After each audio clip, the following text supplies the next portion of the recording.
Assalamualaikum warahmatullahi wabarakatuh. Perkenalkan, saya Almutia Khairunisa dengan NIM 1916040048 ingin menjelaskan ringkasan materi dari bab 1 sampai 5 untuk melengkapi nilai UTS Sistem Pengendalian Manajemen. Yang pertama, definisi pengendalian manajemen. Sistem pengendalian manajemen adalah suatu proses yang menjamin bahwa sumber-sumber diperoleh atau digunakan dengan efektif dan efisien dalam rangka pencapaian tujuan sebuah organisasi. 3 sebab adanya sistem pengendalian manajemen. Yang pertama yaitu kurangnya pengarahan. Di sini, jika tidak ada pengarahan di suatu perusahaan tersebut, tentu akan menimbulkan kesalahpahaman dan akan berujung pada kegagalan di suatu perusahaan tersebut. Yang kedua yaitu masalah motivasi. Motivasi sangat dibutuhkan oleh perusahaan, terutama karyawan, karena tujuannya untuk bisa bekerja keras agar mencapai tujuan di suatu perusahaan tersebut. Yang ketiga yaitu keterbatasan individu.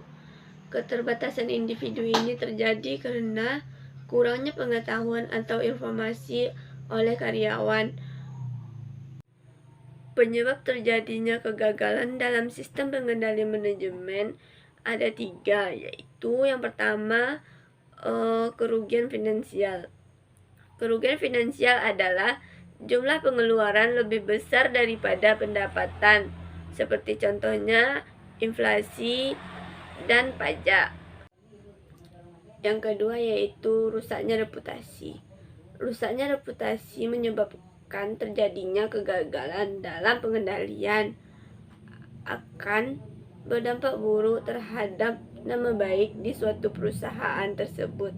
Dan yang ketiga yaitu kegagalan bagi organisasi.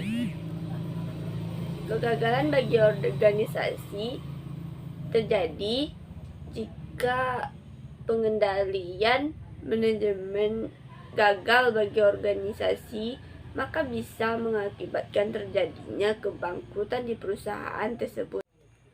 Ada 4 cara menghindari kegagalan dalam sistem pengendalian manajemen. Yang pertama yaitu menghilangkan aktivitas. Menghilangkan aktivitas yaitu menghindari masalah pengendalian berkaitan dengan entitas khusus atau aktivitas risiko yang potensial dan menggabungkan keuntungan kepada pihak ketiga. Yang kedua yaitu otomatisasi. Otomatisasi yaitu penggantian tenaga manusia dengan tenaga mesin secara otomatis dan mengatur pekerjaan sehingga tidak memerlukan pengawasan manusia lagi. Dan yang ketiga yaitu sentralisasi. Yang dimaksud dengan sentralisasi adalah memusatkan seluruh wewenang kepada manajer yang berada di posisi puncak pada suatu struktur organisasi. Yang keempat yaitu pembagian risiko. Pembagian risiko ialah membatasi kerugian yang dapat terjadi karena perilaku karyawan tidak pada tempatnya. Selanjutnya kita akan masuk kepada bab 2 dan bab 3 yang membahas tentang pembagian sistem pengendalian manajemen. Sistem pengendalian manajemen dibagi menjadi 4 bagian, yaitu pengendalian hasil, pengendalian tindakan, pengendalian personal, dan pengendalian budaya. Yang pertama yaitu pengendalian hasil. Pengendalian hasil ialah Sistem pengendalian yang memfokuskan pada hasil dari suatu kegiatan perusahaan untuk mencapai tujuan dari suatu perusahaan tersebut. Pengendalian hasil erat kaitannya dengan desentralisasi. Apa yang dimaksud dengan desentralisasi? Pengembalian keputusan oleh manajer bawahan atau memiliki tingkatan level, yang dimana yang pertama dimensi kinerja.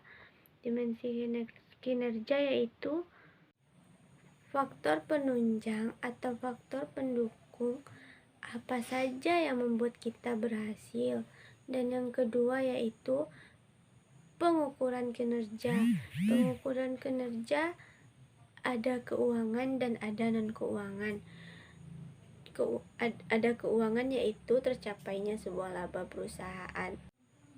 Sedangkan non-keuangan adalah pangsa pasar atau tolak ukur pertumbuhan karyawan. Yang ketiga yaitu pengaturan target kinerja. Bagaimana target-target yang telah ditentukan perusahaan mampu diselesaikan dengan baik. Dan yang keempat, pemberian imbalan. Sebaiknya perusahaan memberikan imbalan kepada karyawan yang menyelesaikan kinerjanya sesuai dengan target yang telah ditentukan. Yang kedua yaitu pengendalian tindakan. Pengendalian tindakan merupakan suatu sistem pengendalian bagaimana manajemen memastikan bahwa kinerja karyawan, tindakan karyawan, apakah tindakan tersebut merugikan atau menguntungkan bagi perusahaan. Pengendalian tindakan ada 4 jenis, yaitu yang pertama, pembatasan perilaku. Pembatasan perilaku adalah suatu tindakan yang membuat karyawan dibatasi oleh tindakan agar tercapainya tujuan perusahaan. Yang kedua, penilaian pratindakan. Penilaian pratindakan adalah bagaimana manajer dalam mengambil tindakan harus dinilai dulu sebelum diamanahkan suatu pekerjaan tersebut. Yang ketiga yaitu akuntabilitas tindakan. Akuntabilitas tindakan adalah bagaimana karyawan harus mempertanggungjawabkan pekerjaannya. Dan yang kelima yaitu redundansi. Redundansi adalah di mana manajer memastikan sesuatu lebih banyak seperti mesin, tenaga karyawan, atau karyawan cadangan. Yang ketiga yaitu pengendalian personal.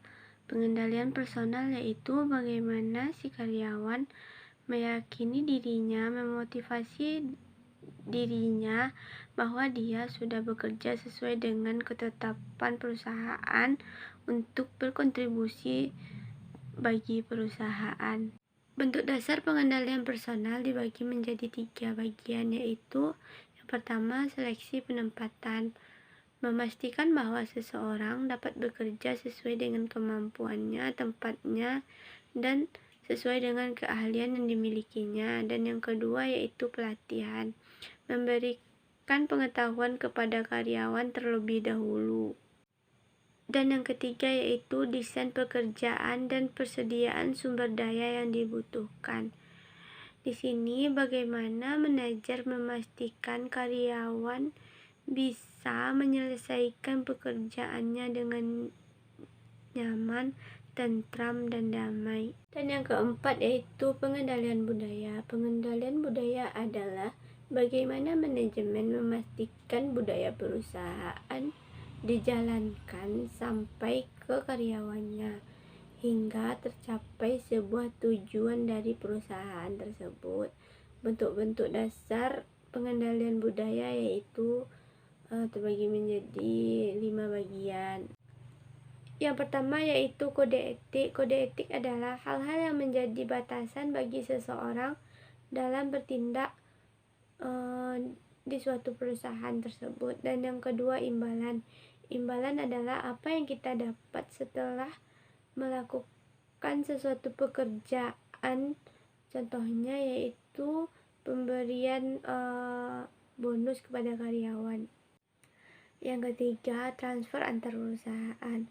Rotasi di mana suatu perusahaan dapat menyebarluaskan budaya perusahaannya kepada orang lain. Dan yang keempat, pengaturan fisik dan sosial, yaitu batasan-batasan yang telah ditetapkan oleh perusahaan untuk menjaga keamanan perusahaannya. Dan yang kelima yaitu tone at the top. Manajer harus konsisten dalam berkata, bertindak, dan bertutur sesuai dengan budaya perusahaan tersebut. Selanjutnya penjelasan bab 4 yaitu tentang ketatnya sistem pengendalian. Ketatnya sistem pengendalian dikarenakan untuk meningkatkan probabilitas atau peluang tercapainya tujuan suatu perusahaan dan mengurangi risiko-risiko yang muncul yang tidak diinginkan dalam rangka pencapaian tujuan perusahaan tersebut. Yang kedua yaitu ketatnya pengendalian hasil dengan memberikan reward atau penghargaan terhadap target atau hasil yang telah dikerjakan dengan baik dan memberikan punishment atau hukuman terhadap hasil yang tidak dikerjakan dengan baik atau maksimal oleh karyawan. Selanjutnya, ketatnya pengendalian tindakan yaitu menyeleksi beberapa karyawan terbaik untuk bisa mengerjakan atau memasukkan produk yang ingin dipasarkan suatu perusahaan. Kemudian karyawan yang terbaik diberikan pelatihan. Pengendalian personal. Pengendalian personal terbagi menjadi 3 bagian, yaitu yang pertama, bentuk ketatnya dalam seleksi dan penempatan, yaitu melakukan seleksi yang benar-benar dilakukannya sesuai dalam uji kompetensi. Dan yang kedua, bentuk ketatnya dalam pelatihan, yaitu mampu meningkatkan kemampuannya dan melihat hasil dari pelatihan yang telah ia lakukan. Dan yang ketiga yaitu bentuk ketatnya dalam desain pekerjaan, melakukan standarisasi pekerjaan dan melihat hasil pekerjaan karyawan tersebut. Selanjutnya yaitu pengendalian kultural atau budaya. Bentuk ketatnya dalam tone at the top yaitu bagaimana manajemen memastikan sistem pengendalian manajemennya sudah baik. Selanjutnya saya akan menjelaskan tentang materi bab 5 yaitu tentang biaya sistem pengendalian. Biaya sistem pengendalian terbagi menjadi 2 yaitu biaya langsung dan biaya tidak langsung. Yang pertama yaitu biaya langsung. Biaya langsung adalah biaya yang berkaitan dengan aktivitas masing-masing di suatu perusahaan tersebut. Contohnya, biaya insentif, reward, biaya pelatihan, dan biaya seleksi karyawan. Yang kedua yaitu biaya tidak langsung. Biaya tidak langsung yaitu biaya yang tidak berkaitan dengan aktivitas pengendalian di suatu perusahaan. Contohnya, perubahan perilaku, yaitu efek samping yang disebabkan pekerjaan yang dilakukan tidak sesuai dengan yang diharapkan. Contoh penundaan pekerjaan yaitu menunda-nunda pekerjaan yang seharusnya selesai tepat waktu tetapi tidak sesuai dengan kenyataannya.